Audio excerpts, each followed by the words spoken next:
जब श्री गुरु जम्भेश्वर भगवान ने पहला वचन बोला।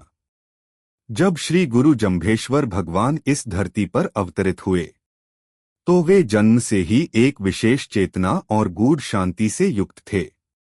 लेकिन उनकी दिव्यता का एक रहस्य यह था कि वे पहले 8 वर्षों तक मौन रहे, न किसी से बोले, न किसी सांसारिक व्यवहार में रुचि दिखाई। यह देखकर परिवार वाले चिंतित हो गए। उन्हें लगा कि बच्चा सामान्य नहीं है, शायद कोई बाधा, टोना टोटका या ग्रह दोष है। तब क्या हुआ? गांव के एक पुरोहित को बुलाया गया, जो झाड़ फूंक, मंत्र तंत्र और यज्ञादि से बाधाएं दूर करने का दावा करता था। उसने कुछ दीपक घी के दिए निकाले और उन्हें जलाने की कोशिश की, लेकिन दिए नहीं जले। बार बार कोशिश की, फिर भी नहीं जले। और तभी हुआ चमत्कार। गुरु जम्भेश्वर जी, जो अब तक मौन थे, उठे, एक कच्चा मिट्टी का दिया उठाया, कुएं से जल भर कर लाए और जल से ही ज्योति जला दी। पानी से दीपक जल उठे, यह कोई सामान्य घटना नहीं थी।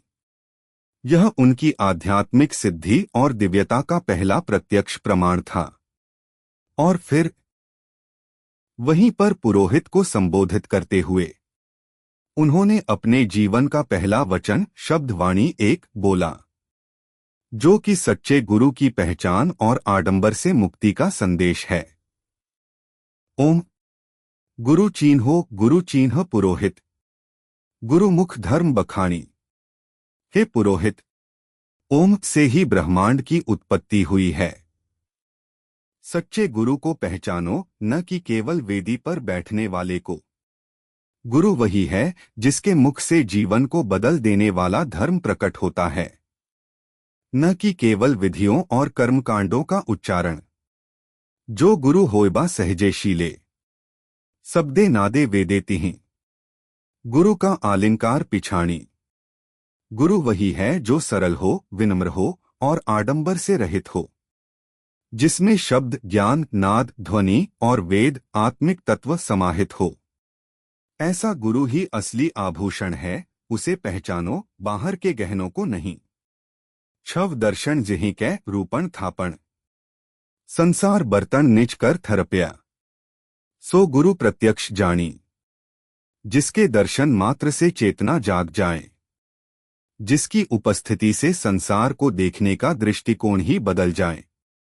वही गुरु साक्षात ईश्वर के स्वरूप में जानने योग्य है। जिहि कै खर तर गोठ निरोतर, वाचा रहिया रुद्र समाणी। गुरु आप संतोषी अवरा पोखी, तंत महारस बाणी। जिसके शब्द ऊपरी तौर पर तीखे हो सकते हैं, पर वे अंदर से अमृत हैं। जिसकी वाणी में शिव, रुद्र जैसा तेज और गहराई हो। वह खुद तृप्त रहता है, पर दूसरों को आत्मा का अमृत देता है। ऐसी बाणी ही सच्चे ज्ञान का रस है। के अलिया बासण होत हुताशण, तामै खीर दुहीजू। रसूवन गोरस घी न लियू, तहां दूध न पानी। कुछ लोग बाहर से सुंदर बर्तन जैसे होते हैं, पर अंदर आग भरी होती है। ऐसे लोगों में भले ही मीठा डालो, प्रेम दो, पर वह जल जाएगा। जहां दिल में न दया है, न सच्चाई, न आत्मिक प्रेम, वहां न दूध है न पानी, कुछ भी उपयोगी नहीं। गुरु ध्याई ये रे ज्ञानी, तोड़त मोहा। अति खुरसानी, छीजत लोहा पानी। हे ज्ञानी जनों, उस गुरु का ध्यान करो जो मोह को तोड़ता है, जिसकी वाणी इतनी तीव्र होती है कि लोहे जैसे मन को भी गला दे, जैसे खुरसानी मिर्च की तीव्रता झकझोर कर सत्य दिखा दे। छल तेरी खाल पखाला, सतगुरु तोड़े मन का साला। सतगुरु है तो सहज पिछाणी, तेरा छल कपट केवल ऊपर की परत है, दिखावे की खाल। सच्चा गुरु मन की गहराई तक जाकर बुराइयों को जड़ से उखाड़ता है। वह सहज होता है, उसका ज्ञान गूढ़ नहीं, सरल और प्रभावी होता है। कृष्ण चरित बिन कांचै करवै, रहियो न रहसी पानी। जो बिना श्री कृष्ण जैसे दिव्य चरित्र को जिए सिर्फ बातें करता है, वह ऐसा है जैसे कच्चा करवा। उसमें पानी ठहर नहीं सकता और न ही कोई स्थायित्व होता है। इस पहली वाणी में श्री गुरु जम्भेश्वर भगवान ने सच्चे गुरु की पहचान, झूठे आडंबरों से चेतना को मुक्त करने की शिक्षा और भीतर की रोशनी को पहचानने का मार्ग दिखाया।